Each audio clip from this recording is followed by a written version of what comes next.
ABTA test paper মাধ্যমিক 357 page MCQ থেকে শুরু করছি। 1 নম্বর এমসিকিউ, শতকরা সুদের হার কত হলে কোনো মূলধনের 20 বছরের সুদ ওই সময়ের সবৃদ্ধি মূল্যের 4/9 অংশ হবে। 4/9 অংশ, পার্সেন্টেজ নয়, 4/9 অংশ হবে। সবৃদ্ধি মূল্যের 4/9 অংশ হবে। তাহলে আমরা ধরছি সবৃদ্ধি মূল x টাকা, আসল p টাকা, সময় t সমান 20 বছর, সুদের হার r%। তাহলে সুদটা কত হবে না, সুদটা সবৃদ্ধি মূল যত হবে তার 4/9 অংশ। তাহলে x গুণিত 4/9 সমান 4x/9 টাকা। আসল সমান কত হবে না, সুদ যেটা আছে সেটা যে সবৃদ্ধি মূল থেকে বাদ দিই তাহলে আসলটা পড়ে থাকবে। ঠিক আছে, তাহলে x - 4x/9 সমান 5x/9 টাকা। তাহলে এখান থেকে আমরা বলতে পারি i সমান PTR/100। তাহলে i সমান 4x/9 সমান 5x/9 গুণিত 20 ইন্টু r/100। কাটাকাটি করলে আমাদের 4 পড়ে থাকছে, তাহলে r = 4, অর্থাৎ r = 4%। অপশন নম্বর এ, অপশন নম্বর এ হবে সঠিক অ্যান্সার, 4%। তারপরেরটা, x ভেরিয়েশন 3√y হলে নিচের কোনটি সঠিক? ঠিক আছে, তাহলে নিচের কোনটি সঠিক হবে? x variation 3√y, x = k × 3√y, তাহলে 3√y = x/k হবে। k হচ্ছে সমানুপাতিক ধ্রুবক বটে, ভেদ ধ্রুবক, সমানুপাতিক ভেদ ধ্রুবক বা অশূন্য ভেদ ধ্রুবক। তাহলে y = কত হবে? x³/k³, মানে বোথ সাইড হোল কিউব করা হয়েছে, তাহলে x³/k³। তাহলে x variation y variation x³। তাহলে অপশন নম্বর এ হবে অ্যান্সার, অপশন নম্বর এ। এরপর তিনেরটা, ABCD বর্গক্ষেত্রের মধ্যে P একটি বিন্দু। ABCD বর্গক্ষেত্রের মধ্যে P একটি বিন্দু। ABP একটি সমবাহু ত্রিভুজ হলে কোণ CPD কত হবে? সমবাহু ত্রিভুজ হলে কোণ CPD কত হবে? কোণ CPD কত নম্বর দাগের ওটা? ঠিক আছে, আমাদের ABCD একটা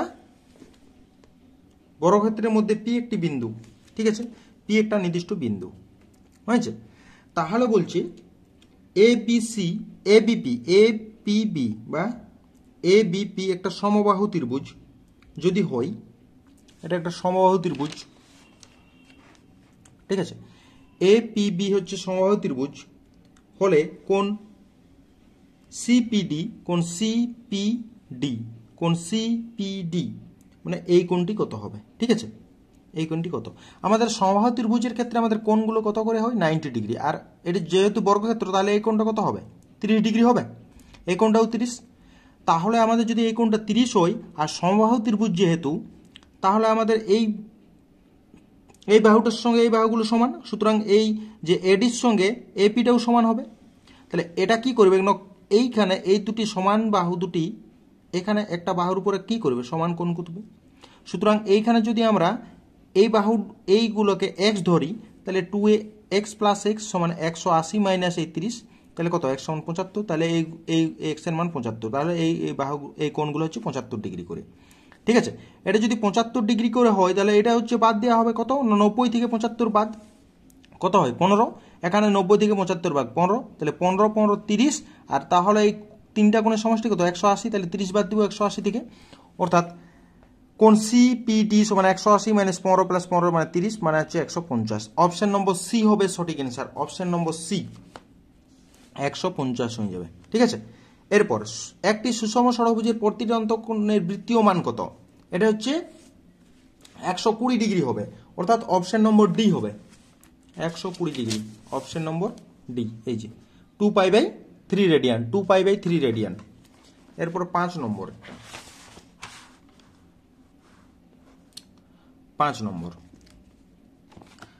5 নম্বরে আছে একটি শঙ্কুর অর্ধশীর্ষ কোণের মান 30 ডিগ্রি এবং উচ্চতা 12 সেন্টিমিটার হলে ব্যাসার্ধ কত হবে?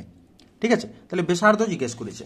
তাহলে আমাদের কি হয়, এই যে অর্ধশীর্ষর মান 30 ডিগ্রি, ঠিক আছে, tan 30 ডিগ্রি সমান 12 কত হয়? tan 30 degree 12/r। ঠিক আছে, 12/9 r/, হচ্ছে r/, হবে r/, লম্ব/ভূমি, ঠিক আছে, লম্ব বাই ভূমি। তাহলে tan 3 ডিগ্রির মান আমরা জানি 1/√3, তাহলে r/12, তাহলে r সমান কত হয় 12/√3 সমান 4√3। Option number D, option number D হবে সঠিক অ্যান্সার। অপশন নম্বর ডি হবে 4√3, 4√3 হবে অ্যান্সার। এরপরে এই কোশ্চেনটা একটু ভুল করে দেওয়া আছে, এখানে এটা হবে xi, xi summation i equal to 1 to n xi minus 3 equal to 0 হলে x বারের মান কত, xi বটে, ঠিক আছে, এটা হচ্ছে xi। তাহলে xi যদি হয় তাহলে x এর মান 1 2 3 ডট ডট n পর্যন্ত ইকুয়াল টু 0, তাহলে টোটাল সংখ্যা হচ্ছে n, তাহলে কত হবে x1 plus x2 plus x3 dot dot xn minus 3টা কত সংখ্যক আছে n সংখ্যক, মাইনাস 3n ইকুয়াল টু 0। তাহলে গড় কত হয় n দিয়ে যদি ভাগ করে দেওয়া হয় তাহলে আমাদের হচ্ছে টোটাল সংখ্যা n সংখ্যক আছে, n দিয়ে ভাগ করেছি, তাহলে x1 plus x2 plus x3 plus dot dot xn by n, আর এটাকে n দিয়ে ভাগ করলে 3 পড়ে থাকে, তাহলে ইকুয়াল টু 0। তাহলে এটার মান হচ্ছে x বার, তাহলে x বার মাইনাস 3 সমান 0, তাহলে x বার সমান 3। অপশন নম্বর এ হবে সঠিক অ্যান্সার, x বার সমান 3, 6 নম্বরটা x বার সমান 3, অপশন নম্বর এ। এরপরে শূন্যস্থান পূরণ করতে হবে যে কোনো 5টি। বার্ষিক 10% হার সুদে x টাকা 2 বছরের চক্রবৃদ্ধি সুদ হবে 1.5 টাকা। বার্ষিক 10% হার সুদে x টাকা 2 বছরের চক্রবৃদ্ধি সুদ কত টাকা হবে? চক্রবৃদ্ধি সুদটা বের করতে হবে। তাহলে আমাদের চক্রবৃদ্ধি সুদ মানে কত জানি, p into 1 plus r by 100 whole to the power n minus p। তাহলে x হচ্ছে আমাদের p এর মান, মানে আমরা ধরছি p হচ্ছে x দিয়ে আছে, তাহলে x into 1 plus r by মানে 10 বাই 100 তার হোল স্কোয়ার মাইনাস x, কাটাকাটি করলে আমাদের পাওয়া যাচ্ছে এখানে x ইন্টু 121 বাই 100 মাইনাস 1 সমান হচ্ছে 121x বাই 100, 121 বলছে 21x বাই 100, 21x বাই 100, এটা হচ্ছে অ্যান্সার হবে 21x বাই 100। তারপর শূন্য স্থানে বসবে 21x বাই 100। তারপরে দুয়েরটা ax square plus bx plus c equal 0 সমীকরণের বীজ দুই সমান ও বিপরীত চিহ্নযুক্ত হওয়ার শর্তটি কি হবে? শর্তটি কত হবে না, একটা যদি বীজ আলফা একটা মাইনাস আলফা হয়, মানে সমান এবং বিপরীত চিহ্নযুক্ত, একটা প্লাস একটা মাইনাস, তাহলে যোগফলটা কত হয় তাদের 0 হয়ে যায়, তাহলে মাইনাস বি বাই এ, তাহলে বি ইকুয়াল টু 0 হতে হবে। শূন্য স্থানে বসবে বি ইকুয়াল টু 0। এরপর 3 নম্বরে এবিসিডি বৃত্তস্থ চতুর্ভুজের এ বি বেস কোন এসিডি সমান 50 এবং কোন বিএডি এর মান কত হবে? তাহলে কোন এসিডির মান, এসিবির মানটা কত দিয়ে আছে, এসিডির মান দিয়েছে 50 ডিগ্রি, এইটার মান হচ্ছে 50 ডিগ্রি। কোন বিসিডি, তাহলে বিসিডি কত হবে না, কোন বিসিডি এটা গোটাটা অর্ধ, কোন বিসিডি, তাহলে এই এসিবির মান হচ্ছে 90 ডিগ্রি অর্ধবিস্তৃত কোণ, আর এই কোণটা 50, তাহলে কোন বিসিডি কত হবে 50 প্লাস 90 সমান 140, তাহলে এই গোটা কোণটা হয়ে গেল 140। তাহলে কি হবে না, কোন বিএডি এর মান কত হবে এই কোণটা, তাহলে 180 মাইনাস 140 মানে 40 ডিগ্রি। বিএডি এর মান জিজ্ঞেস করেছিল 40 ডিগ্রি হয়ে গেল, বিএডি এর মান হবে 40 ডিগ্রি, ঠিক আছে। এরপর 4 নম্বরের কোশ্চেনটা,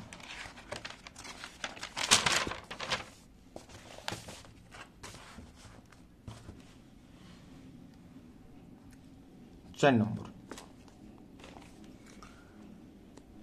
হচ্ছে tan 70 degree minus tan 30 degree equal to 1 হলে tan 20 ডিগ্রি এর মান কত হবে? ঠিক আছে, তাহলে আমাদের কাজ কি, tan 70 degree minus tan 30 degree সমান 1, tan 70 মাইনাস কত হবে 30 degree 1/√3 equal to 1, tan 70 degree সমান এটা যে যোগ হয়ে গেল 1/√3 টা 1 এর সঙ্গে যোগ, তাহলে 1 প্লাস √3/3, তাহলে tan 20 ডিগ্রি কত হবে, tan 90 ডিগ্রি মাইনাস 70 ডিগ্রি মানে tan 20 ডিগ্রি করা যায়, তাহলে tan 90 ডিগ্রি মাইনাস 3 মানে cot θ হয়, তাহলে cot 70 ডিগ্রি, তাহলে cotটা কবে tanটা উল্টালে হবে, অর্থাৎ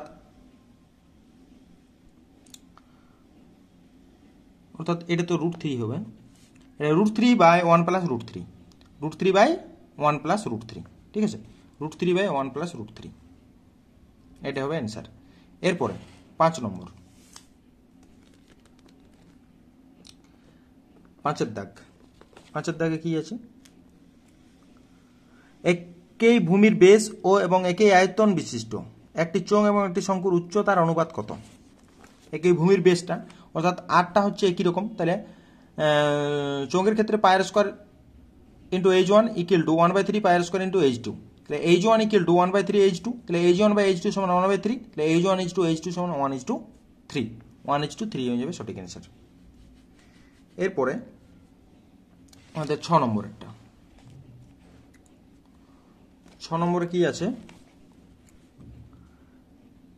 12 এর কিছু তথ্য দিয়ে আছে, সেই রাশি তথ্যের মধ্যমা সংখ্যাগুরুর সমষ্টি কত? সংখ্যাগুরু মানে সমষ্টি, তাহলে ছোটর থেকে বড় আগে সাজাই, আমরা ছোটর থেকে বড় সাজানো হয়েছে, তাই n ইকুয়াল টু 9 অযুগ্ম সংখ্যা, তাহলে মধ্যমা সমান কত হয় 9 + 1/2 তম পদ, অর্থাৎ 5 হচ্ছে মধ্যমা, এই 5 তম পদ হচ্ছে মধ্যমা, তাহলে 5 তম পদ কত 1 2 3 4 5 মানে 13 হচ্ছে মধ্যমা। সংখ্যাগুরু মান জনসংখ্যাটা বেশি আছে, 13 সংখ্যাটাই সব থেকে বেশি আছে 3 বার, সুতরাং সংখ্যাগুরু মান হচ্ছে 13। তাহলে তাদের যোগফল বলেছে, তাহলে 13 + 13 = 26, তাহলে শূন্য স্থানে বসবে 26। এবারে আমাদের সত্য মিথ্যা, 3 দাগে সত্য মিথ্যা।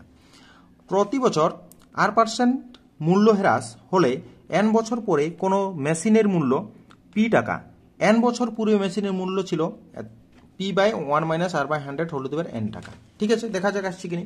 তাহলে p সমান x, আমাদের মূল্য ছিল কি, মূল্য ছিল আমাদের কত x ছিল, তাহলে x ধরে নেওয়া হয়েছে, তাহলে p সমান x × 1 - R/100 n, যেহেতু হ্রাস পাচ্ছে সুতরাং মাইনাস, তাহলে x সমান কত হয় p/1 - R/100 n, এটা হচ্ছে সত্য। তাহলে প্রথমেরটা হয়ে গেল সত্য, প্রথমেরটা হচ্ছে সত্য, প্রথমেরটা ট্রু। তারপরে সমস্ত মূলত সংখ্যাই করণী, সমস্ত অমূলত সংখ্যাই করণী, এটা হচ্ছে মিথ্যা, সমস্ত অমূলত সংখ্যাই করণী নয়, এটা মিথ্যা। ঠিক আছে, দুয়েরটা মিথ্যা হয়ে গেল, দুয়েরটা মিথ্যা, কোথায় এটা ফলস। 3 নম্বর, পিথাগোরাসের উপপাদ্যটি যে কোনো ত্রিভুজের ক্ষেত্রে প্রযোজ্য, এটাও মিথ্যা, এটাও মিথ্যা। পিথাগোরাস শুধুমাত্র সমকোণী ত্রিভুজের ক্ষেত্রে প্রযোজ্য। সূর্যের উন্নতি কোণ 60 ডিগ্রি হলে পোস্টের দৈর্ঘ্য এবং ছায়ার দৈর্ঘ্যের অনুপাত হলো গুরু অনুপাত। তাহলে সূর্যের উন্নতি কোণ 60 ডিগ্রি হলে ছায়ার দৈর্ঘ্য, পোস্টের দৈর্ঘ্য এবং ছায়ার দৈর্ঘ্যের অনুপাত, পোস্টের দৈর্ঘ্য এইটা আর ছায়ার দৈর্ঘ্য হচ্ছে নিচেরটা, তাহলে tan 60 √3/1, তাহলে √3টা বড় তো 1 থেকে, সুতরাং এটা গুরু অনুপাতেই, এটা হচ্ছে সত্য। 4 নম্বরটা হচ্ছে সত্য। এইবার 5 নম্বর,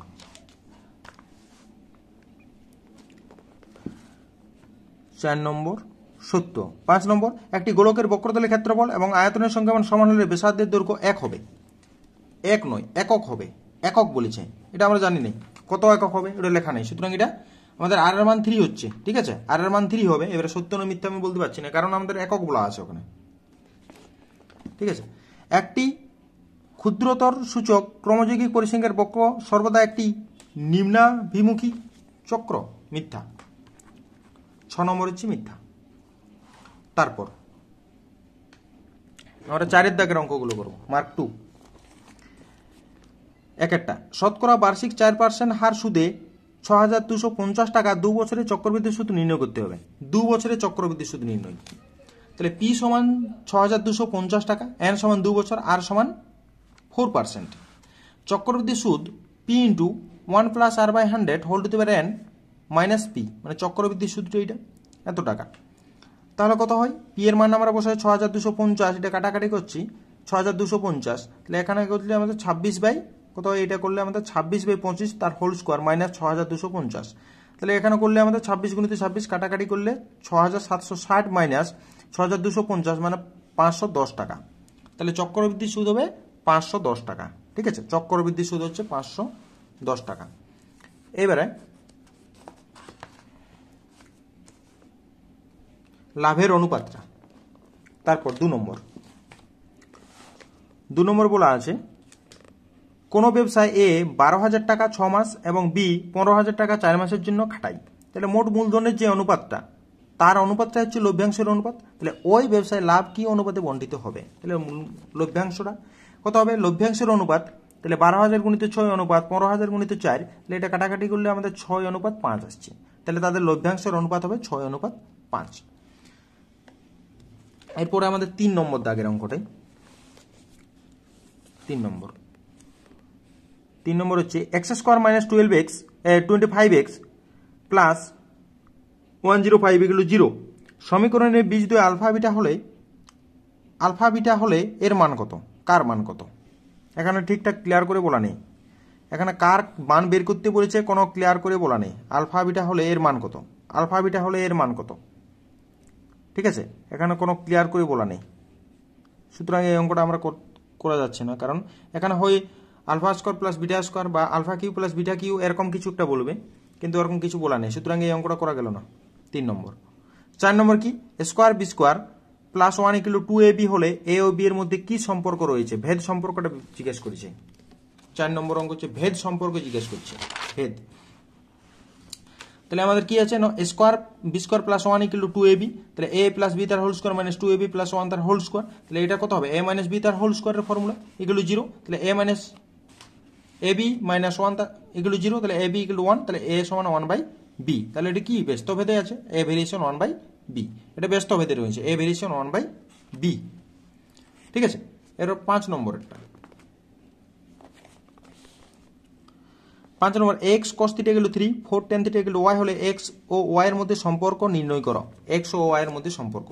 তাহলে আমরা কি জানি, x cos θ = 3, cos θ = 3/x, তাহলে sec θ = x/3, sec θ এর মান 4 tan θ = y, tan θ = y/4, ঠিক আছে। তাহলে sec square θ - tan square θ = 1, তাহলে x/3 তার হোল স্কয়ার মাইনাস y/4 তার হোল স্কয়ার = 1, তাহলে x² / 9 - y² / 16 = 1। তাহলে এইটাই হচ্ছে আমাদের কি x এবং y এর মধ্যে সম্পর্ক। আর এই কোশ্চেনটাই বলে দেয় যে থিটা নিরপেক্ষ মান নির্ণয় করো, সুতরাং এটাই থিটা নিরপেক্ষ মান। এই অঙ্কগুলো অনেকবার আছে। 6 নম্বর দাগের অঙ্ক, 6 নম্বর আছে আমাদের tan phi tan alpha = 1 হলে sec phi প্লাস আলফা এর মান কত, tan phi tan alpha = 1 হলে sec phi প্লাস আলফা এর মান কত, sec phi প্লাস আলফা এর মান কত, তাহলে কত হবে, tan phi tan alpha = 1, tan phi = 1/tan alpha, tan phi = cot alpha, তাহলে tan phi = tan 90 degree minus alpha করতে পারি আমি, এই কটটাকে tan আকারে 90 ডিগ্রি মাইনাস আলফা, তাহলে phi = 90 ডিগ্রি মাইনাস আলফা, তাহলে phi প্লাস আলফা = 90 ডিগ্রি, ঠিক আছে। এটা করতে পারি, tan কোণগুলো সমান হয়, তাহলে phi প্লাস আলফা = 90 ডিগ্রি, তাহলে sec phi প্লাস আলফার মানটা এখন কত হবে, 90 ডিগ্রি মান বসানো হয়েছে, তাহলে sec 90 ডিগ্রি মান কত হয়, sec 90 ডিগ্রি মান হয় অসংজ্ঞাত, ঠিক আছে, sec 90 ডিগ্রির মান হয় অসংজ্ঞাত।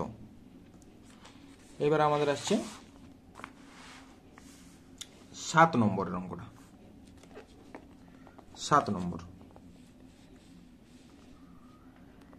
ত্রিভুজ ABC ও ত্রিভুজ XYZ পরস্পর সদৃশ, AB = 3 সেন্টিমিটার, BC = √3 সেন্টিমিটার এবং 3XY = 7 সেন্টিমিটার হলে YZ কত হবে, YZ কত হবে, YZ।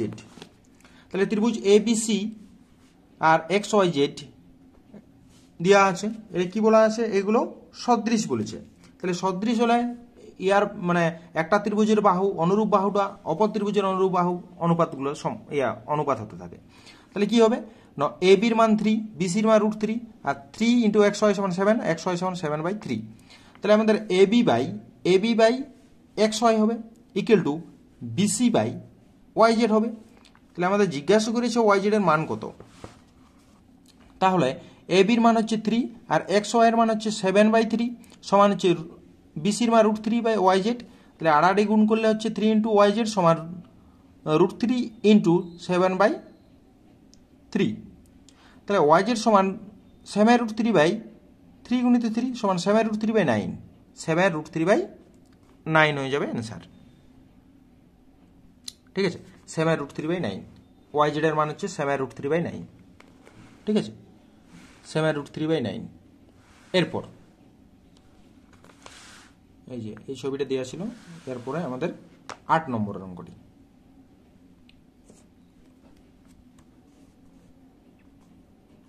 8 নম্বরের অঙ্কটি আমাদের একটা প্রোগ দেওয়া আছে, প্রোগটা এখানে কিন্তু দিয়ে নিয়েছে 2 নম্বর থেকে, এটা 2 নম্বর থাকে নাই। একটি বৃত্তের AB ও AC যে দুটি সমান, প্রমাণ করো যে কোণ BAC এর সমদ্বিখণ্ডক বৃত্তের কেন্দ্রগামী, সমদ্বিখণ্ড BAC যে সমদ্বিখণ্ড সেটা কেন্দ্রগামী হয়। তাহলে আমাদের এই দুটি কোণ সমান দেখালে হবে। তাহলে ধরা যাক কেন্দ্রীয় বৃত্তের AB ও AC দুটি সমান যে, AB এবং AC দুটি সমান যে, তাহলে কি করছি না, OC OB OA যুক্ত করা হয়ে গেছে, যোগ করা হলো। তাহলে OA = OC = OB, এ সমান ও বি সমান ও সি, এগুলো সব ব্যাসার্ধ বটে, সুতরাং সমান। তাহলে আমরা দুটো ত্রিভুজ পাচ্ছি, একটা এ ও বি এই উপরের ত্রিভুজ এবং এ ও সি সমান এই নিচের ত্রিভুজ। এর মধ্যে আমরা কি পাবো না ও এ সমান ও সি, ও এ সমান ও এ, এই দুটো ত্রিভুজের সাধারণ বাহু বটে, এবং ও বি সমান ও সি পাবো, এবং এ বি সমান এসি, যেহেতু কেন্দ্রের সমান জে, ঠিক আছে, এই দুটি জে বটে। তাহলে ত্রিভুজটা সর্বসম হলো কারণ তিনটা বাহু দ্বারা। তাহলে কোন অনুরূপ বাহু কোন ও এ বি এই বাহু কোনটা, এবং ও এ সি এই কোনটা কি হচ্ছে সমান অনুরূপ কোণ। তাহলে এও হলো এ কোন বিএসি এর সমদ্বিখণ্ডক। তাহলে আমরা বলতে পারি কোন বিএসি এর সমদ্বিখণ্ডক বৃত্তের কেন্দ্রগামী। তাহলে এটা দিয়ে চলে গেল, ও বিন্দু দিয়ে চলে গেল, ঠিক আছে। এটা আমাদের 2 নম্বরে দিয়ে দিল। এটা কিন্তু আমাদের এটা প্রয়োগে দেওয়া থাকে, কিন্তু 2 নম্বরে দিয়ে নিয়েছে। এরপর রম্বসের কর্ণদ্বয় দেওয়া আছে আমাদের 9 নম্বরের অঙ্কটা। 9 নম্বর, একটি রম্বসের দুটি কোণের দৈর্ঘ্য 5 সেন্টিমিটার ও 12 সেন্টিমিটার হলে অপর তার প্রতিটি বাহুর দৈর্ঘ্য কত? একটি রম্বসের দুটি কোণের দৈর্ঘ্য 12 সেন্টিমিটার ও 5 সেন্টিমিটার ও 12 সেন্টিমিটার কোণ দুটি, তাহলে প্রতিটি বাহুর দৈর্ঘ্য কত হবে রম্বসের? তাহলে রম্বসটা হচ্ছে আমাদের এই টাইপের দেখতে, এসি কর্ণ এবং বিডি কর্ণ। তাহলে এসি কর্ণটা সব থেকে বড় হচ্ছে 12 সেন্টিমিটার এবং বিডিটা হচ্ছে 5 সেন্টিমিটার। তাহলে আমাদের কি করে লম্বটা, এরা কি করে কর্ণদ্বয় পরস্পরকে লম্ব সমদ্বিখণ্ডিত করে। সুতরাং দুটো সমান ভাগে ভাগ করছে, ও এ সমান ও সি সমান ও এ সমান ও সি সমান 12 ছিল, তাহলে 6 করে হবে, আর এটা হচ্ছে 2.5 করে হবে এটা। তাহলে ত্রিভুজ এ ও বি এই ত্রিভুজ থেকে আমরা নিচ্ছি কি হবে, এটা তো আমাদের লম্ব আছে অর্থাৎ এটা 90 ডিগ্রি হবে। তাহলে অতিভুজ হচ্ছে এ বি, তাহলে এ বি স্কোয়ার সমান ও এ স্কোয়ার প্লাস ও বি স্কোয়ার, মানে এ বি সমান √6 স্কোয়ার প্লাস 2.5 তার হোল স্কোয়ার সমান হচ্ছে কত 42.25 সমান 42.25 সমান 6.5। তাহলে আমাদের প্রতিটি বাহুর দৈর্ঘ্য কত হলো, এ বি মানে বাহু, তাহলে প্রতিটি বাহু সমান আছে যেহেতু রম্বস, তাহলে কত হবে 6.5 সেন্টিমিটার করে প্রত্যেকটা বাহুর দৈর্ঘ্য হবে। 9 একটা এটা। এবারে 10 নম্বর,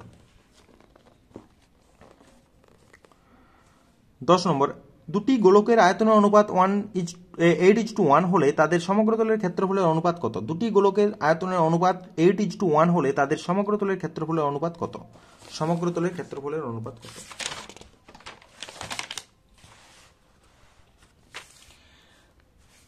এই যে দশেরটা আমাদের আগে পরে হয়ে গেছে, আগে দশেরটা দেখাই। ধরি প্রথম গোলকের ব্যাসার্ধ R1 একক, দ্বিতীয় গোলকের ব্যাসার্ধ R2 একক। তাহলে তাদের আয়তনের অনুপাতটা 4/3 পাই R1 কিউব অনুপাত 4/3 পাই R2 cube equal to 8:1।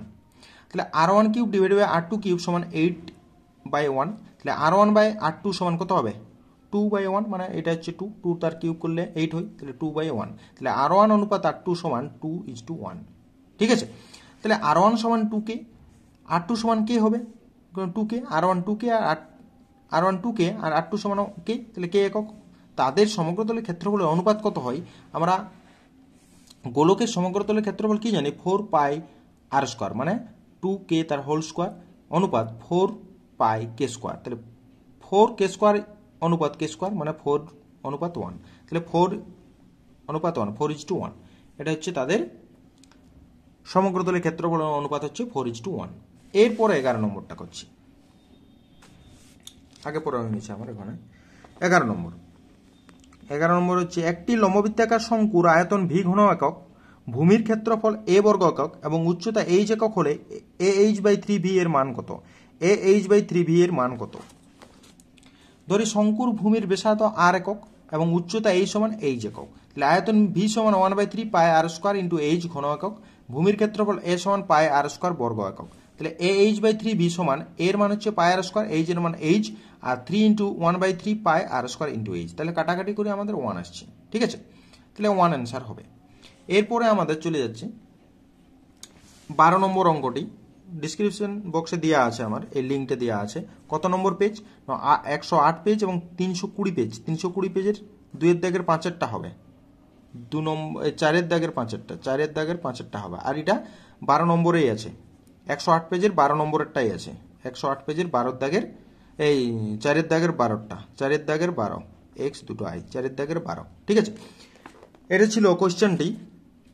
Summation এই একটি পরিসংখ্যা বিভাজনের গড় 8.1 সামেশন এফআই এক্সআই সমান 132 প্লাস 5k এবং সামেশন এফআই সমান 20 হলে কে এর মান কত? এই অঙ্কটি অনেকবার দেওয়া আছে, খুবই ইম্পর্টেন্ট, এটা পরীক্ষার জন্য খুবই ইম্পর্টেন্ট। এই কোশ্চেন মানে আমাদের এইগুলোতে দুবার হয়ে গেছে, পেজ নম্বর দেওয়া আছে, এই পেজ নম্বরে পাই যাবে। ঠিক আছে, ঠিক আছে, এত দিয়ে থাকলো এখানে, পরের চারটে আবার একটা ভিডিওতে নিয়ে আসা হবে।